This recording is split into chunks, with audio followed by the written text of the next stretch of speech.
आज इस वीडियो में दोस्तों एक ऐसे ऑटो स्टॉक की बात करना चाहता हूँ जो आप कह सकते हैं एक प्रीमियम बाइक सेक्शन में आता है। यूथ जो है दोस्तों, इंडियन यूथ जो है, जो आप कह सकते हैं ट्वेंटीज़ और इवन अर्ली थर्टीज़ आप कह सकते हैं, उनकी one of the favourite bikes में से एक रहता है ये। और करेंटली कुछ आपके लिए एनालिस्टों ने इसके आने वाले परफॉर्मेंस में कुछ बातें कही हैं। स्टॉक काफ़ी अच्छा परफॉर्मर भी रहा है आप देखेंगे तो, लेकिन अब ये परफॉर्मेंस आने वाले समय में शायद आपको थोड़ी डिमिनिश होते हुए दिखाई दे सकती है। इसके पीछे का रीज़न क्या है, क्या पॉजिटिव है, क्या हिट है, क्या मिस है, इन तमाम चीज़ों में चर्चा करेंगे दोस्तों। ये ऑटो स्टॉक आप कह सकते हैं आने वाले समय में वॉल्यूम्स ज़्यादा मुझे लगता है जो मार्जिन्स हैं उसके ऊपर ध्यान दे रहा है। और देखिए मुझे लगता है सिर्फ यही बाइक नहीं, तमाम जो अन्य ऑटो कंपनी चाहे वो हीरो हो, बजाज हो, वो इसी ओर आगे बढ़ रही हैं।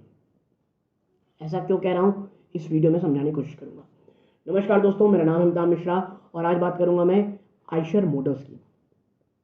देखिए, इस बार आयशर मोटर का जो एक कह लीजिए एक ब्रोकरेज की मैं रिपोर्ट पढ़ रहा था जहाँ पे उन्होंने कहा कि इस बार का जो फेस्टिव डिमांड में जो गाड़ियाँ बिकी हैं आयशर मोटर की, ये 2018 से भी कम है। बल्कि आप कहेंगे festive demand for core portfolio below 2018, यानी आयशर मोटर्स की जो कोर पोर्टफोलियो है बाइक्स हैं, उनमें जो बिक्री देखी गई है वो 2018 से भी कम है दोस्तों। ठीक है, और ये चीज़ थोड़ा सा कह सकते हैं निवेशकों को शायद परेशान कर सकती है। लेकिन इसके विपरीत भी एक चीज़ दोस्तों जो मुझे लगता है कि शायद पॉजिटिव वे में काम करे इस कंपनी को लेकर के। देखिए, स्टॉक तो थोड़ा सा मुझे चला हुआ लगता है, ये बात नो डाउट, और जब बाजार इतनी ऊपर है तो चीज़ें प्रॉब्लम में रहेंगी। लेकिन कुछ फंडामेंटल्स है जो इसमें आपको पता होने चाहिए। और अन्य चीज़ों में बात करूँ तो भाई, अभी उन्होंने एक गाड़ी लॉन्च की, हंटर 350, मैसिव सक्सेस। वो आप कह सकते हैं कि जो फर्स्ट टाइम बायर्स हैं उनको लेकर के वो बहुत ज़्यादा अट्रैक्ट की। हंटर 350, क्योंकि देखिए पिछले काफ़ी समय से कोई अच्छी बाइक्स आ नहीं रही थी आयशर मोटर्स की, बट ये हंटर 350 जब से आई है ये बहुत ज़्यादा अच्छी रही है दोस्तों। और इवन ये कितनी ज़्यादा अच्छी है आपको इस बात से बता दूं कि जो फर्स्ट टाइम बायर्स है दोस्तों, उनका रेशियो जो इसमें रहा है, बाइक जो फर्स्ट टाइम बायर्स हैं आयशर मोटर के, वो 13% से बढ़कर के 18% हो गए। यानी आप समझिए आयशर मोटर को अपना कस्टमर बेस बनाने में कितना ज़्यादा फायदा हुआ इस हंटर 350 से। लेकिन यही जो पॉजिटिव है यही इसके नेगेटिव में काम आ रहा है, क्योंकि जो इनके जो आप कह सकते हैं ये जो अन्य जो बाइक इनका जो कोर पोर्टफोलियो है वहाँ से जो कह लीजिए खरीदार हैं वो गायब होते दिखाई दे रहे हैं। और हंटर 350 को लेकर के एनालिस्ट ये भी कह रहे हैं, यही कह रहे हैं कि भाई जो ये हंटर 350 की जो आप कह सकते सक्सेस है, ये जो इसका कोर पोर्टफोलियो है आयशर मोटर का, उसे बहुत ज़्यादा परेशान कर रहा है। ठीक है, लेकिन मैं आपको बता दूं इससे भी ज़्यादा जो मुझे लगता है एक्चुअली जो परेशान कर सकता है या ज़्यादा प्रॉब्लमेटिक मुझे लगता है आयशर मोटर का, वो ये है दोस्तों, महंगी बाइक्स। देखिए, इन्फ्लेशनरी प्रेशर के कारण, चाहे वो सेमीकंडक्टर के कारण प्रॉब्लम आई हुई हो वो दोस्तों, मेटल्स एक समय में बहुत ज़्यादा एक्सपेंसिव हो गए, ट्रांसपोर्टेशन कॉस्ट बहुत एक्सपेंसिव हो गए, ये तमाम चीज़ें इनपुट कॉस्ट बहुत ज़्यादा बढ़ा ली। इन्फ्लेशनरी जो माहौल है वो इतना बढ़ गया जिसके कारण आयशर मोटर्स को अपनी बाइक्स की जो रेट है वो लगातार बढ़ाने पड़े। और इस कारण प्रॉब्लम आ गई अफोर्डेबिलिटी में। भाई अगर आप एक, ठीक है आप मानता हूँ आप एक प्रीमियम बाइक सेक्शन हो, नो इश्यूज़, लेकिन एक हद के बाद लोग भी खरीदने थोड़ा सोचते हैं दोस्तों।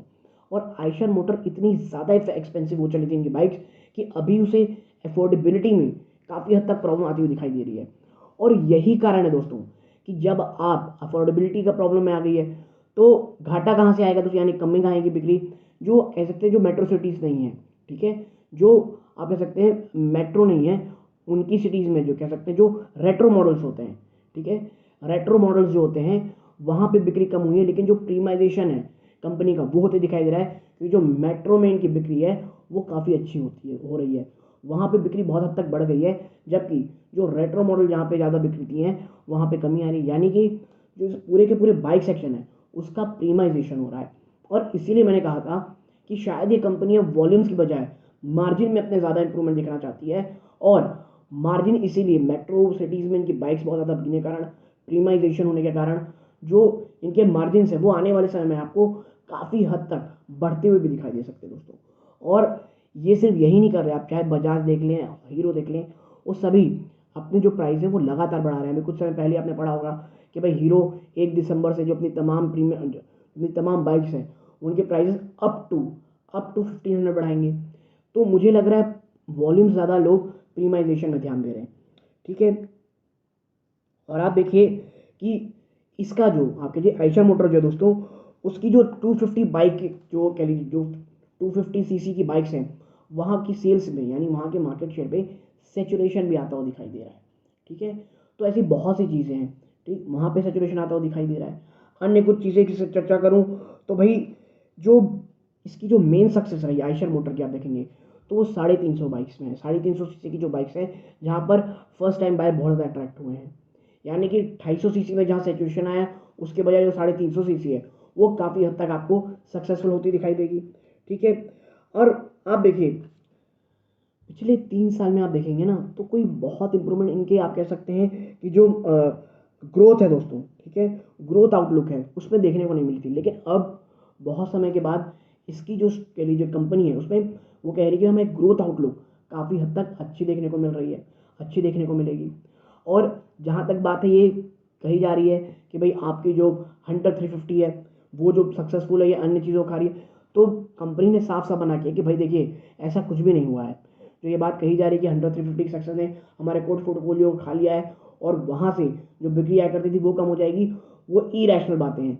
आने वाले समय में वहाँ पे भी बढ़ोतरी होगी और इस चीज़ को सिरे से खारिज करते हैं, ठीक है। और आप देखिए मेन जो आयशर मोटर है दोस्तों उसके लिए सबसे अच्छी काम करेगी वो है प्रीमियमाइजेशन प्रोडक्ट। और देखिए अभी आने वाले समय में अगर रिसेशन की बातें सही होती हैं तो इनकी सेल्स में दबाव और बढ़ेगा दोस्तों, ठीक है। मुझे ये देखना है कि आने वाला समय आयशर मोटर के लिए काफ़ी या तो आप कह सकते हैं एक एज ए इन्वेस्टर की बात कह रहा हूँ मैं, थोड़ा सा कह सकते हैं आप स्केप्टिकल हो सकता है, क्योंकि अभी ये समझ में नहीं आ रहा कि क्या प्रीमाइजेशन करने से कंपनी को बहुत फ़ायदा होगा। क्योंकि देखिए आप प्रीमाइजेशन कर लिए लेकिन उसके बाद आपको वॉल्यूम्स में तो दिखाई देना पड़ेगा, आपको वॉल्यूम्स तो बढ़ाने पड़ेंगे, क्योंकि at the end of the day अगर आपके वॉल्यूम्स बढ़ेंगे तो आपको ज़्यादा आप कह सकते हैं ज़्यादा रेवेन्यू जनरेशन होगा। और अगर कल को मान लीजिए कोई मार्जिन में प्रॉब्लम आती है तो वो इम्प्रूव वॉल्यूम्स उसमें कॉम्पनसेट कर सकते हैं, ठीक है। और आप देखिए जो ये लगातार प्राइस बढ़ा रहे हैं, आने वाले समय आप देखिए क्रूड ऑयल तो कम नीचे हो ही गए हैं, कमोडिटी के प्राइसेस नीचे आ चुके हैं, तो मार्जिन जो आप कह सकते हैं इन्फ्लेशनरी प्रेशर था वो अब आने वाले समय में कम होगा। तो मार्जिन शायद मुझे लगता है काफ़ी ज़्यादा हेल्दी होते दिखाई देंगे आने वाले समय में।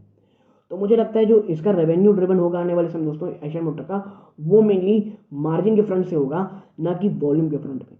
देखना ये होगा निवेशक इसे किस तरह लेते हैं, बट कंपनी फंडामेंटली साउंड है, कहीं कोई प्रॉब्लम नहीं है, एक प्रीमियम प्रोडक्ट है, ठीक है। तो ये चीज़ ये हमेशा थोड़ी सी एक्सपेंसिव तो रहेगी दोस्तों। तो एज ए इन्वेस्टर एज कोई भी डिप आए तो ये बाइंग ऑन डिप्स तो नो डाउट है दोस्तों। और एज अ कंपनी यहाँ पर कहीं कोई मुझे प्रॉब्लम नहीं नज़र आती दोस्तों। तो यदि आपको मेरी ये छोटी सी एनालिसिस पसंद आई हो वीडियो को लाइक करके चैनल सब्सक्राइब कीजिएगा। यहाँ तक जुड़े रहे, अपना कीमती समय दिया, इस बात का बहुत बहुत धन्यवाद। जय सूर्यकांत है, जय हिंद दोस्तों।